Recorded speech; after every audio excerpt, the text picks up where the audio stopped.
Hi, my name is Mike Scott, and I'm happy to welcome you to the second Zoom talk in the Christian Shakespeare question mark series. And today we've got a talk from Andrew Moran from the University of Dallas at Texas on natural and supernatural happiness in the Taming of the Shrew. This will be followed by approximately 30 minutes of questions and answers. From the moment Andrew starts to speak, you'll be able, using your Q&A key at the bottom of your screen, type up questions as we go along. And I urge you, please, to do so. These questions will be fed to me, and I will put as many of them as possible to Andrew. If your question isn't answered today, Andrew will receive it and hopefully will be able to answer you later by email. Today's talk is the 11th talk in the Christian Shakespeare question mark series. The earlier talks are all available on YouTube. The series looks at the influence of the Elizabethan and Jacobean Christian environment on the writings of William Shakespeare. It's all part of a larger project called The Future of the Humanities, which is promoted and supported by the Las Casas Institute for Human Dignity at Blackfriars Hall, Oxford, and by Georgetown University in conjunction with Georgetown University's Humanities Initiative. The aim of that project is to explore through a series of high-profile lectures, talks, conferences, seminars, and symposia, the place of the humanities in continuing to develop an understanding of human life, dignity, equality, and culture. Among the distinguished lecturers are ones by Professor Terry Eagleton, the philosopher and literary critic, Julia Gillard, the former Prime Minister of Australia, Gabriele Finaldi, the director of the National Gallery in London, and the former Archbishop of Canterbury, Rowan Williams, who is currently the Master of Magdalen College, Cambridge. And all these also are available for you on YouTube. So for today's speaker, Dr. Andrew Moran is an associate professor of English at the University of Dallas. He is director of the summer program, Classical Education in Rome and Shakespeare in Italy. His essays are published on Shakespeare, Johnson, Milton, and war. And he's currently writing a book on Shakespearean comedy, Shakespeare and the Game of Life, Figures of Speech, Modes of Comedy, and the Playful Pursuit of Happiness.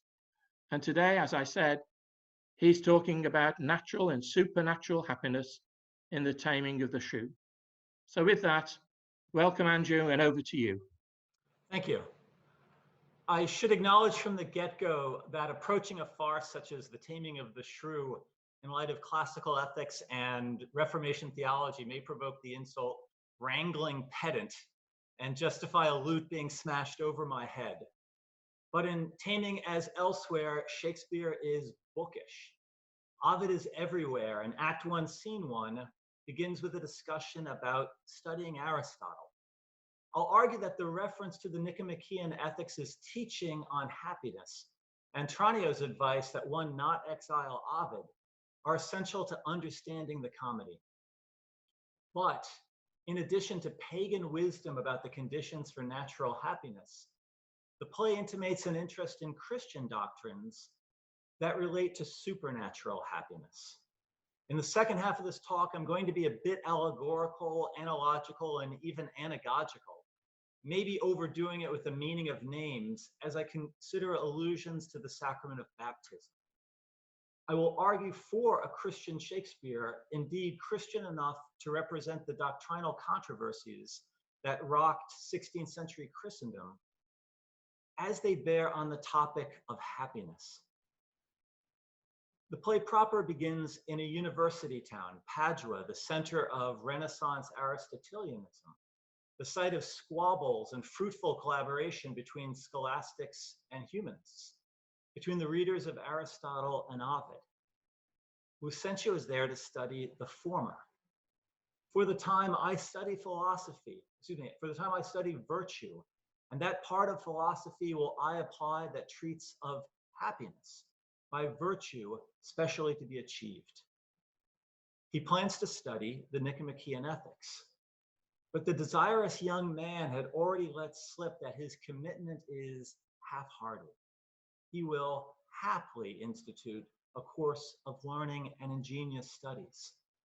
The play on happily serves as a reminder that Aristotle had argued that what is by happenstance, fortune, is not the grounding for happiness. Virtuous activity is. Tranio's suggestion that Lucentio study what you most affect distracts him from virtuous activity, but continues the focus on happiness and its causes. The clever servant encourages his master to follow his inclination for pleasure and forego the self-discipline needed for serious study. He ought not be so devout to Aristotle's checks as Ovid be an outcast quite abjured. No profit grows where is no pleasure taken. But while Ovid signifies clearly here, hey, let's have some fun, Tranio repeats a staple of humanist pedagogy, connecting learning and pleasure, and says something more than he intends. The classical philosophers too advise that one study what one most affects. Study one's own affections, know thyself. And Ovid's value to Shakespeare goes beyond charm and pleasure. In Taming, he stands in complement to Aristotle. It's as if Shakespeare wants to resolve Socrates' ancient quarrel between poetry and philosophy. One needs both. Aristotle teaches ethics, Ovid, the art of love. Aristotle privileges the serious and direct, Ovid, the erotic and ironic. Aristotle teaches logic and categorization. Through proper distinctions, we arrive at definitions and categories. Ovid sings of transformations, of how objects escape their categories to become something new. That freedom of movement through the force of love involves the breaking of barriers between the human and the divine, as is depicted in the Lord's alluring pictures of randy gods aspiring after maidens. Lucentio, pining with desire and wooing Bianca with his own construal of the Heroides, initially seems the play's most Ovidian figure. But a line from Julius Caesar may be pertinent here. Thou hast misconstrued everything. Lucentio certainly misconstrues Bianca to his ultimate unhappiness. The young scholar that hath long been studying at Rheims has only been studying rhymes and poetry, though he is supposedly reading philosophy with Bianca. Not only does he ignore philosophy, his reduction of music during his sparring with Hortensio to mere refreshment indicates too a mind not formed by the quadrivium. He lacks the balance and harmony provided by music and mathematics, and lacks Aristotle's checks, the governance of one's passions. Thus, Lucentio, who speaks frequently of sight and parrots poetic conventions, is left a slave to pretty images and pretty sounds, as he is without the philosophical habits of questioning one's affections and thinking about one's books. To him is applicable a late 15th century scholastic critique of humanists. Delighted by the charm and ornament of words, they forget to search out more diligently the nature and properties of things expressed by words. For Lucentio and Bianca, education means only a confirmation of their own dispositions, his for pleasure, hers for mastery, but no growth in the self-knowledge necessary for metamorphosis. Cambio is only a pseudonym. Shakespeare's true Ovidian, the one who enacts loving transformations, has both poetry and philosophy. I speak of Petruchio. Okay, so to argue that Petruchio secures his and his wife's happiness through his uniting Ovid and Aristotle may sound willfully perverse in light of recent critical studies. And even in the 19th century, George Bernard Shaw decried Kate's transformation as altogether disgusting to the modern sensibility. But I think we can get beyond Stockholm syndrome and let a farce be funny and intelligent if we see that Petruchio is spudogelios, Joko serious in James Joyce's translation of a term that captured an intellectual ideal from Lucian to Thomas More, playful and purposeful. The merry man has Aristotle's virtue of eutrapelia, wit, or as Aquinas reconceived it, mirth. He is a multifarious comedian who ludically pursues a proper telos, happiness, by aiming at the virtuous mean, which is a good Aristotelian he knows is relative not to the object, but to individual persons. Thus, in response to Katherine's excesses, he speaks and acts with an Ovidian brio. So let me unpack that, beginning with multifarious comedian. Petruchio plays numerous comic roles, transforming himself as he sees fit and finds fun. He's both the shrew tamer of folk tradition and the charming rogue looking for women and wealth like Odysseus and Jacob. He also performs a series of commedia dell'arte characters. First, one of the Zani, a Pedrolino smacking around Grumio's Arlecchino, and then Il Capitano, the soldier bragging of imaginary battles. But he is multifarious so that he may displace Lucentio and ascend to the role of romantic comedy hero, a smarter version of the innamorato. That realization of potency, to use Aristotelian language, that dovetails nicely with Ovidian metamorphosis, is only possible through Kate's realization of potency, her elevation from shrew, from tart-tongued second fiddle to the innamorata, to leading lady herself.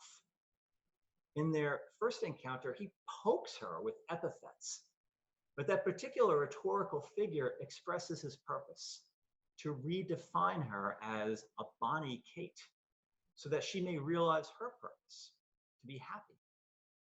His extreme gusts are his means of effecting change as he fights fire with fire homeopathically and fire with cold water allopathically. Winter tames man, woman, and beast, says Grumio. Yes, if Taming had been written by Ibsen, we should furrow our brows at sleep deprivation, starvation, and the abuse of hardworking tailors. But the genre of force gives us some wiggle room, and Petruchio's subjection of himself to a fast, including from the pleasures of the honeymoon, indicates that he aims after something nobler than the lust for domination. Her concluding sermon on obedience is certainly overdone. I take it as a piece of theater, her playing and winning the game with him. But however one reads it, and it can be read various ways, and whatever one thinks of the conclusion's Pauline understanding of marriage, hierarchical, but also egalitarian and complementary, as is expressed in his desire for a kiss. Kate, with her new built virtue, no longer is made miserable by her excessive anger. Petruchio claims that the marriage will be sweet and happy. Kate's scrap with the widow indicates that her spiritedness is now governed, but not lost. Suppressed voices are usually not so adept at wordplay. In response to the widow's mean meaning, Katherine says, "I am mean indeed." That Aristotelian intermediacy, finding the mean, does not mean mediocrity. Her last words before she exits with Petruchio for the consummation of their marriage, superficially suggestive of degradation, in fact suggest assent. When she speaks of placing her hands before her husband's foot, she alludes to the wedding ceremony of the Sarum rite, as Linda Boos notes, in which, after the wife performs this gesture, the husband lifts up his bride, signifying her new higher status. So, Kate has been lifted up because she's grown in virtue. She who in the play's first 3 acts is spoken of as a devil 8 times and is cursed 9 times, has been transformed or purified, cleansed, what the name Katherine means, from the Greek katharos. Names are rarely insignificant in Shakespeare. Kate is the name in the play The Taming of a Shrew, but Shakespeare adds the Katherine to the Kate. Even the Lord's dogs in the induction have suggestive names. He first mentions Merriman, and the Lord is like Petruchio, a merry man, and he prizes silver, which metal has traditionally symbolized purification. The first huntsman is a fool for not valuing silver. Lucentio proves a fool for valuing Bianca. Too late does he discover that she is pure or white, what her name means, only on the surface. The father of the purified older daughter and the only superficially white younger daughter is Baptista. The Taming of the Shrew is not the fairy queen, but let me suggest that in these characters there is allegorical significance, with the opposed daughters hinting at the opposition between the older and younger churches regarding baptism. This anthropological dispute between Catholics and Reformers, the different understanding of baptism's effects, was the grounding for other Reformation arguments. The Catholic teaching is that in baptism, the soul is cleansed of original sin, purified, with the remaining concupiscence a weakness that causes sin, but not sin itself. As part of the purification, Catholic rites included a minor exorcism. The devil is cast out and the curse lifted, as it has been for Katherine. According to the 1566 Roman Catechism, then infused into the baptized soul is a most splendid train of all virtues, qualifying the justified for the performance of all the duties of Christian piety. When the Council of Trent proclaimed anathema those who contend that any stain of sin remains, it was condemning the teaching of the Reformers who had denied the transformative effects Trent asserted. Luther had written in a treatise on baptism that baptism offers instead a gracious covenant of comfort. God, quote, pledges himself not to count against one the sins which remain in your nature after baptism. Thus, because the soul is not transformed by baptism, it instead must be justified forensically through an imputation of Christ's righteousness. Like Bianca, it only appears white. The forensic or legal emphasis in Reformed doctrine may be suggested by the repeated references to Baptista's negotiation of an assurance. The word shows up 8 times, more than twice as often as in any Shakespeare play, and variants of assure 14 times, again, far more than elsewhere. Literally, Baptista is negotiating the dower, but assurance is a key concept in Reformed theology. Luther's gracious covenant of comfort, the assurance of forgiveness.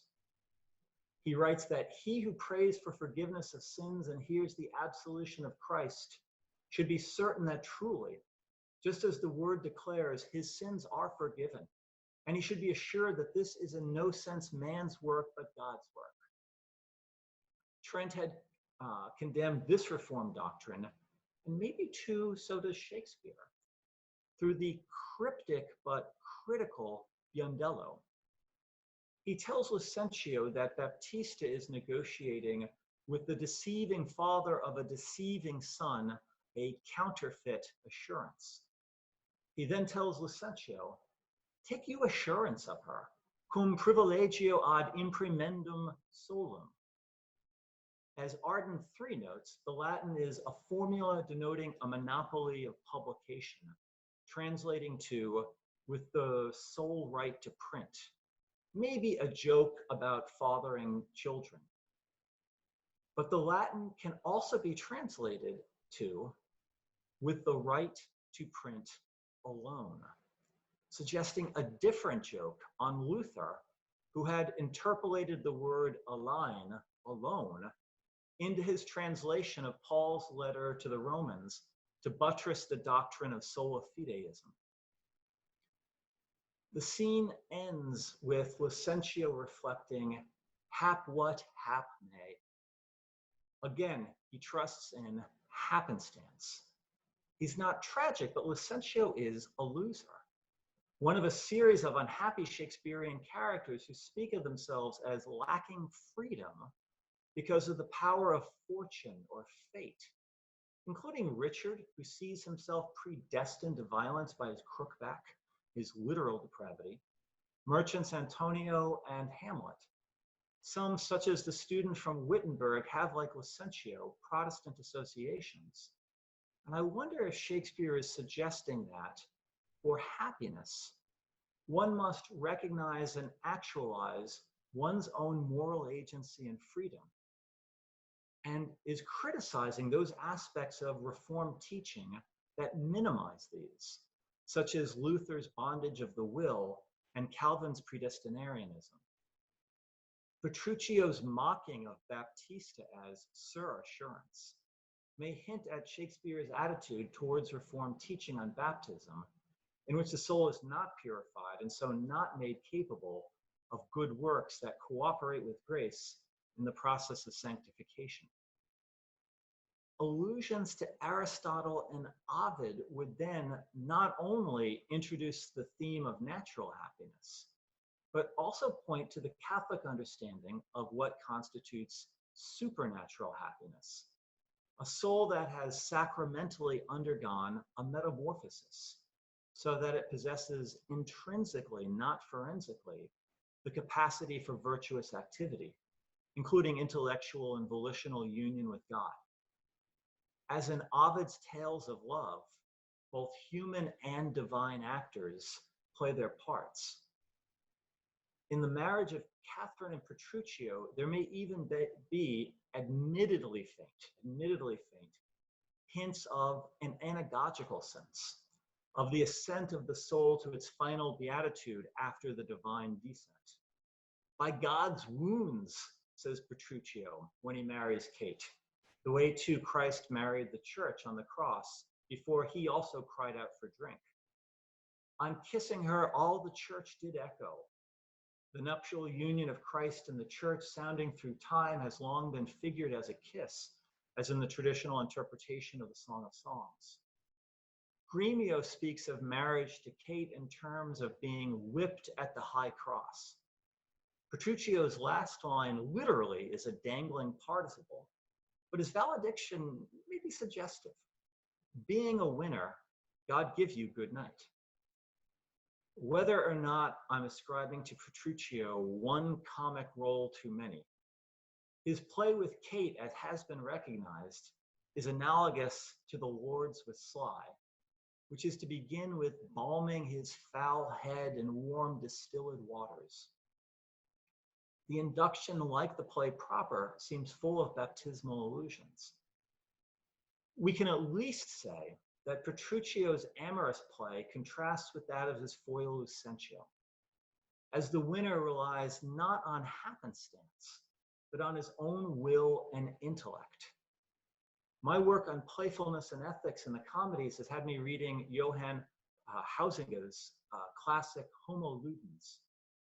He writes that in play, quote, an influx of mind breaks down the absolute determinism of the cosmos. And he states that this quality of freedom is essential. The winning player brings to the game mind and freedom, not the darkening of intellect and the bondage of the will. For Shakespeare, these interior qualities, analogous to the benefits of baptism for Catholicism, are necessary to happiness, naturally, and maybe supernaturally. Happiness is a matter of the interior character of persons. In pointing to allegorical resonances and theological arguments, I don't mean to reduce Shakespeare to a Catholic or maybe proto-Arminian apologist and lose sight of his complexity and modernity. I find, however, that Christian Shakespeare is bound up with human Shakespeare. The religious disputes of the Reformation were not, in the most literal sense, theological, as they were in the early church, about the Trinity or Christ's two natures, but anthropological, about the effects of sin on human nature. Throughout his career, it seems to me, Shakespeare subtly stages Reformation controversies and is consistently critical of Reformed teaching on baptism and justification, because he sees the stress on adhering sin as leading to an overly negative image of the human being and as reducing human possibilities. The Calvinist Iago, for example, corrupts Othello's mind by limiting the range of what it means to be human and asserting that Desdemona has to be depraved. Leontes corrupts his own by thinking the same about Hermione. The complexity of these plays' psychological, epistemological, ethical, aesthetic, and political concerns makes clear that Shakespeare is a modern in his treatment of the self, modern in his focus on this life. But such complexity doesn't preclude an interest in the fate of souls, in ultimate happiness as well as happiness in the here and now, nor in the consequences of religious doctrines. Shakespeare's interest in religious controversy is part of his intellectual range, and his traditional theology is prolegomena to his capacious and sui generis anthropology. Thank you.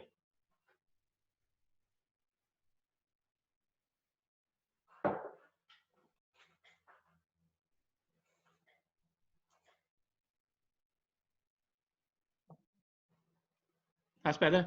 Now I can hear you. Thank you, Andrew, for that. Interesting and somewhat challenging talk. Can I just start with I've got a couple of questions waiting for me here, but can I just start with asking you about that induction? You started with Act 1, Scene 1, as if that's the beginning of the play. Do you think the induction is really necessary, or do you think that somehow he's put that in because of the taming of Shrew and so on, and of course he forgets it at the end? I do think it's necessary. I begin with Lucentio and Tranio, because there we see that juxtaposition of Aristotle and Ovid overtly. In the induction, however, we already have overtly Ovid, right? The play's Ovidianism is already established in the induction, and that more subtly, not so clearly, a movement towards the mean is established. I'd say that the induction most certainly is necessary. To cut out the induction is just to lose so much of the play. Most obviously, as has been noted, Sly is story of the attempt at Sly's transformation prepares us for a story of another transformation. So many themes that get picked up throughout the Taming of the Shrew are already established. Most obviously, the meta-theatrical theme, right? The induction is just full of in-joke after in-joke about theater. But I suspect too that the meta-theatrical references, as well as the Ovidianism of the induction, tie into the hints already at baptism in the induction. I mentioned distilling his foul head. There's a reference to Sly having had a foul spirit, which is a translation actually of term, I think it shows up 20 times in the New Testament, pneuma katharton, right? The old man with the foul spirit that needs to be purified. And then there's that whole kind of liturgical ceremony, right, with the heavenly music and all that, with and the burning of wood. And then we have a Sly who becomes something else. Yeah, everybody's playing a part, becoming something else. Yes, Ovidian with its transformation. But Sly becoming something else is also kind of, sort of, an elevation. There's that funny moment when very briefly Sly starts speaking in blank verse, right? Sly's a lord, right? He's been restored to his true identity. Okay, it's all a prank. And okay, Sly is Sly, and Sly is a drunken idiot, and it's going to be very hard to stop making Sly a drunken idiot. Okay. But I think Shakespeare is having fun with the incongruity. Shakespeare is playful, and he's having fun with the incongruity. But there is that hint of elevation, which is, yes, in a new role, yes, meta-theatrical, yes, Ovidian, but maybe also baptismal. Okay, thanks for that. So I could get into discussion with you on that, but let's go to some of the questions. And Richard Vogelman has got a couple of questions in. First of all, he asks, what do you think of Susan E. James' surmise that Kate's character change at the end of the play alludes to the failed plot to entrap Katherine Parr in treason? Oh my. I'm not familiar with that article, and so I just can't intelligently comment on it. Okay, Richard gives a little bit more on this. He says Henry VIII taxed her with her outspokenness in matters of religion, and Catherine mollified him by explaining that if she argued it was only to take his mind off his own ailments and to learn by his responses. In a speech that bears a strong resemblance to Catherine's speech of submission to Petruchio in Shakespeare's Taming of the Shrew, which indeed it may have influenced, Katherine submitted all her spiritual and worldly wisdom to her husband's guidance. Henry was convinced by this show of submission and cancelled the warrant. Interesting. It is. My one immediate thought is, in my mind, I don't liken Petruchio to Henry VIII as characters. I mean, I guess they both, you could say, have just a tremendous boldness about them. Maybe I'm too influenced by those paintings of an old Henry, where he's, starting to put on the weight, and Petruchio's spryness and Petruchio's quickness. I have a hard time relating that to Henry, but that Katherine Parr could be an inspiration for the play's Katherine, that seems a possibility. Okay, Catherine Temple, another Catherine, says it's hard to accept the idea that Kate's purpose is to be happy if that happiness consists of submission. Could you speak a little bit more about the kind of happiness you're referring to? It's a relationship to hap, and perhaps to more expansive understandings of happiness as a virtuous way of life, more a way of being than an emotional state?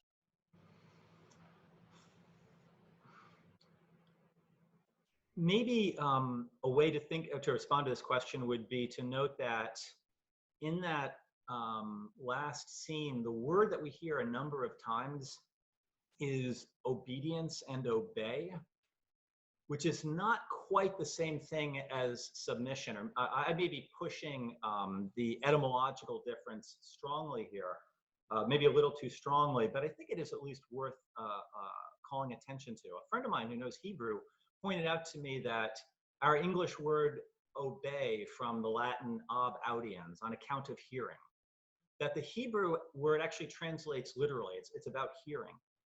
And the implication of obedience is that there may be something rational about it. You've heard something. And so, yes, obviously, obedience it can become a mere aggressive authoritarian control of power, right? It can be submission, which I like noting has a different sense to it, right? From the Latin to place under. That word submission really does have a much stronger sense of just simply the power of one over another, whereas obedience can imply rationality. And so that word obedience is there throughout. I think here Shakespeare clearly is drawing on a Christian tradition, whatever one thinks of it. Paul's stress on obedience.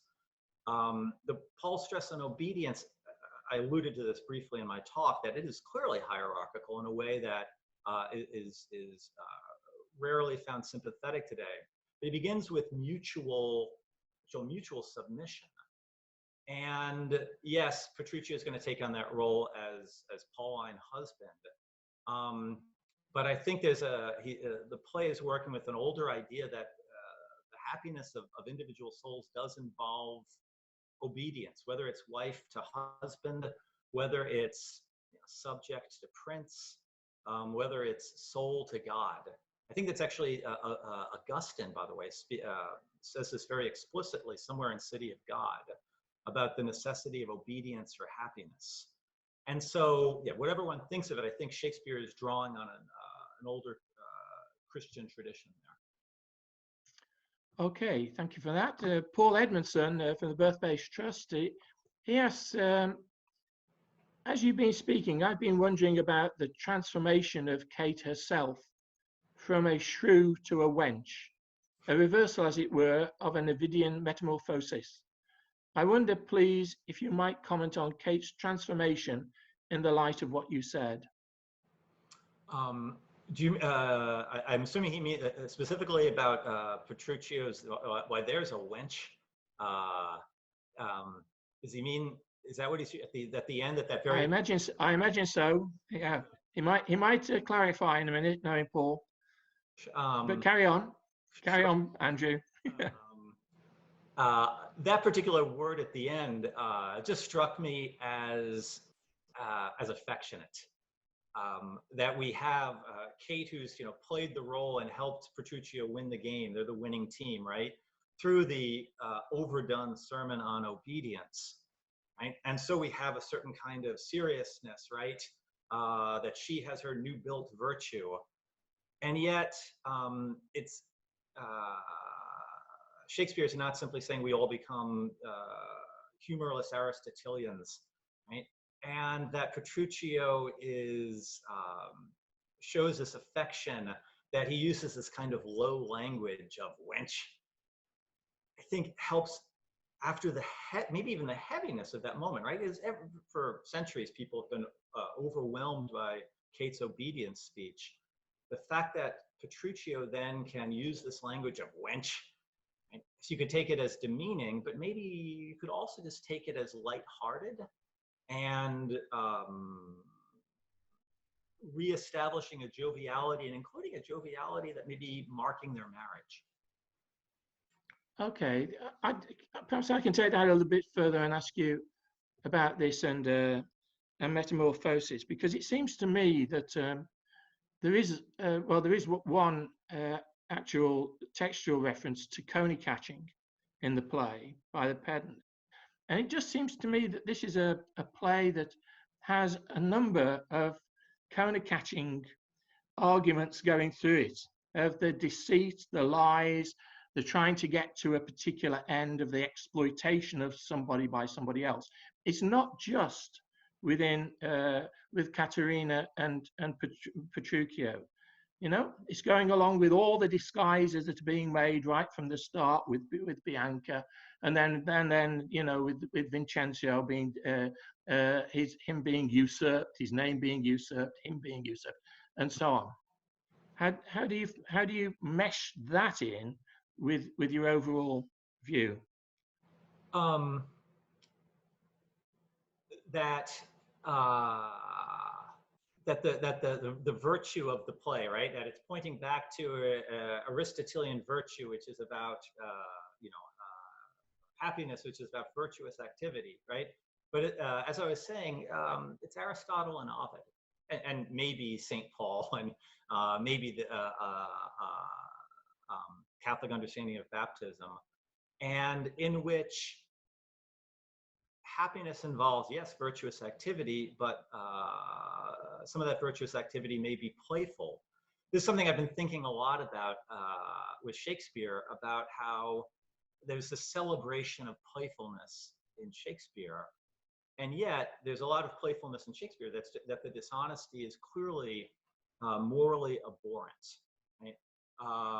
Think about the playfulness, for example, in Twelfth Night, right? Where at first everybody's along for the prank on Malvolio, and by the end of it, one comes to realize that this horrible torture of him, right? And one distances oneself, right? And so, yeah, Shakespeare warns us about our own playfulness, including the playfulness of disguises and little jokes such as are being played throughout Taming of the Shrew. But I think Shakespeare is looking for a way that there can be a right kind of playfulness, where one can play and be a, how do you put this? I'm sure the moral theologians wouldn't quite like this. One can be a little bit of a wheeler dealer, right? While still pursuing a good end. I think the problem of Lucentio, right, is that his play ends up not pursuing the wrong woman, right? So the wrong end there, the wrong means, right? Just kind of giving himself to what blows his eyes away, the pretty girl. That Petruchio, his play and even his wiliness, maybe that's a better word to get back to the question of deceit and lies. His is a proper wiliness. I mean, you could say I mentioned Odysseus and Jacob. I find it fascinating that there are these, both in the Hebrew tradition and the Greek tradition, there are the heroes who don't always play quite fair, right? But they are the heroes. Now, there's obviously a difference between Odysseus and Jacob, and yet the two of them, right, are both spirited, and they're both desirous, and they're both willing to play a trick or two, and yet they are both loved by God or a god, right? Odysseus is Athena's favorite. Jacob is beloved of God. And I wonder if Shakespeare then brings a similar idea of kind of right wiliness, spiritedness, gusto, zest, brio, whatever the terms you want to use. And so the play, without losing a sense of ethical seriousness, nonetheless delights in Petruchio's liveliness. I think all this might link up with what Molly Clark's going to be talking about in a fortnight's time, with the influence of the morality plays and of course the attractiveness of the vice figure, which of course goes through, as has been shown by Spivak and many others since Spivak, about Iago and Othello. But at about the time, we're not quite sure when the Taming of the Shrew was actually written, but we're also talking then of Thomas Nash and the Unfortunate Traveller and the Jack Wilton figure. This attractiveness about the mischief, the person of mischief, and it seems that within this play, he's actually luxuriating in people of mischief, because there are various levels of mischief that are going on through the play. Agreed, though. I do want to say that there is still an ethical seriousness, and as I'm arguing, a theological seriousness. Of course. And Petruchio's mischief is grounded in something richer than Lucentio's. Yeah. Okay. Do you think further than that? Do you think this goes into some of the other plays? For example, when you were talking at the beginning about the first that first dialogue, Act 1, Scene 1, between Lucentio and Tranio, that there's something that resembles a little, at least, Love's Labour's Lost, and what's happening at the start of Love's Labour's Lost. That he's going to go into learning, going to make vows. They're going to make vows within that of celibacy and so on. And yet the playfulness is the antithesis of that comes out. Shakespeare over and over again mocks a humorless pedantry, an intellectual life that's cut off from everything else, undoubtedly, right? The Holoferneses of the world are just, that's shooting fish in a barrel for Shakespeare. Yeah, yeah. Do you find it in anywhere else in any of the other plays? This kind of mockery of an exaggeratedly earnest intellectuality. Yeah. Certainly, just so many of Shakespeare's school teachers come across as fools. The one are just easy to laugh at.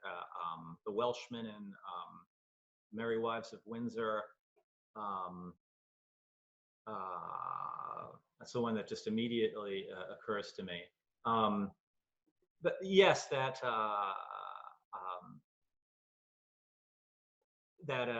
an intellectual life cut off from everything else is something that for Shakespeare seems absurd. And how about this contrast between the Aristotelian worldview? Don't like that because it's too Tilliard, isn't it? But the view, the Aristotelian view, and the Ovidian view being put together, juxtaposed, in order to give you some kind of conflict, which produces theatre. Do you think that he abandons that after these early plays, or do you think that is underpinning later plays as he goes on? This is the one play that Ovid and Aristotle are obviously overtly put together. As so many critics have noted, Shakespeare's Ovidianism never ends, right? Barkin and Jonathan Bates' wonderful book, right? Right to the very end of his career, right to that great final speech by Prospero, right, where he's quoting or he's reworking Medea's speech from the Metamorphoses, right? Shakespeare's Ovidian. He has other moments where there's overtly Aristotelian language. When Portia and Nerissa are talking about how to overcome Portia's unhappiness. My little body is weary of this great world, and Nerissa responds about seeking out it's no mean happiness to be seated in the mean. That Aristotelianism shows up again. It just occurred to me actually that final speech in The Tempest that the ending of The Tempest could be seen as a coming together in a certain way. It's a little pushed, of Ovid and Aristotle, in that The Tempest is so wonderfully Ovidian with the transformations, but the final transformation of Prospero is prompted by that speech, in which he gives up his powers, right? The graves have oped and waked their sleepers, right?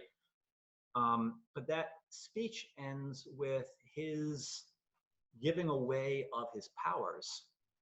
And he had just spoken of the rarer virtue being not in vengeance. The rarer action is in virtue, not in vengeance.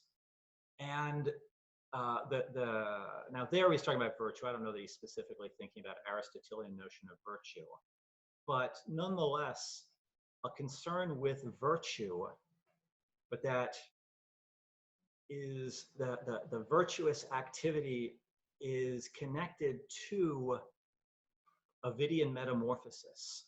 That in this final change, Prospero will change himself, right? He who has been the god of the island, who has had this astonishing power, now he's going to change himself through this kind of act of kenosis. There's almost this emptying out of himself as he gives up his powers, right? And so that we then have finally a changed Prospero, right? His metamorphosis of the Prospero of the epilogue, with his request for clapping, but also his request for prayers. And so one can see, Ovid's obviously on Shakespeare's mind his whole career, right? But one can see that Shakespeare uses Ovid as a way to get at other things too. And maybe in both, you could say both in Taming of the Shrew and The Tempest, Ovid is a way to get at the question of virtue, of how is one to be, and how is one to be happy ultimately. Yeah, of course. Within that last, within the epilogue, and my ending is despair unless relieved by prayer. Yeah. That epilogue is also about forgiveness, and the forgiving others. There's a kind of a part of the Our Father, I think, going on within that. You know, thinking it through. I've got a question here from Linda. I enjoy the comments on the allegorical significance of baptism. I wonder from those comments why the Catholic Church will accept a Protestant baptism as valid for conversion to Catholicism. Is it because the Catholic view is that the baptism confers the cleansing despite the belief? Sorry, not totally to be related to the play, but you've led people on this because of the theology. Yes. This is a mistake I made when I got interested in Shakespeare and theological issues, that I'm not a theologian, and I think, oh my God, I hope I'm not drifting into heresy here and there.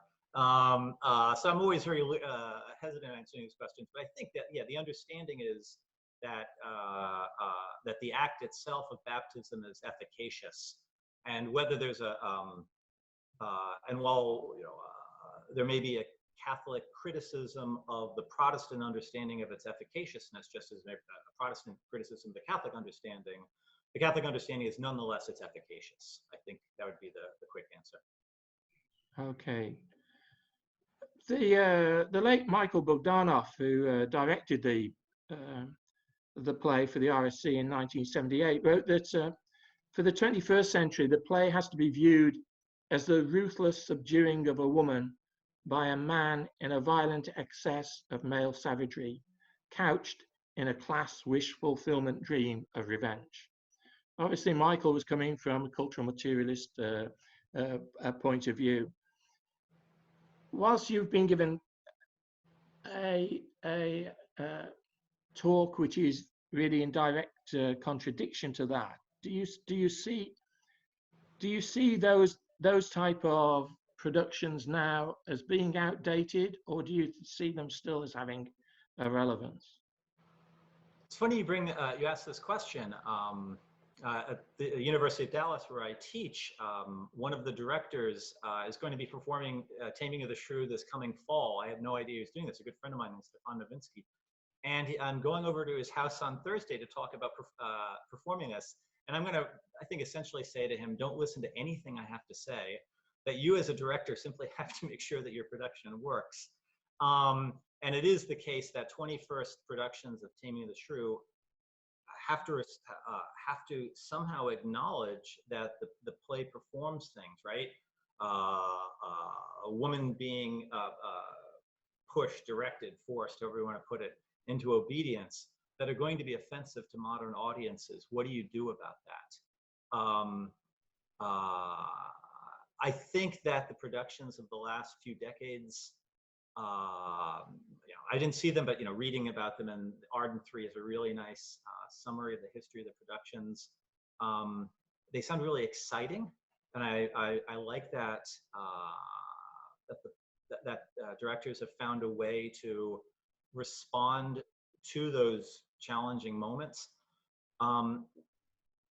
What now? I wonder if the way that the play has been performed a number of times in the last couple of decades. I mentioned Stockholm Syndrome. I was reading about one production that did that. I wonder if that's starting to get played out. I mean, what more can you do with that? I think, yeah, the exciting thing now is for a director to go back to the text, have his feet still planted in the 21st century, but then think, what are the possibilities in the text to make it lively, and not just a reiteration of what's been said for the last couple of decades, but to make it fresh again. I'm not a director, thank God I don't have that responsibility. I understood.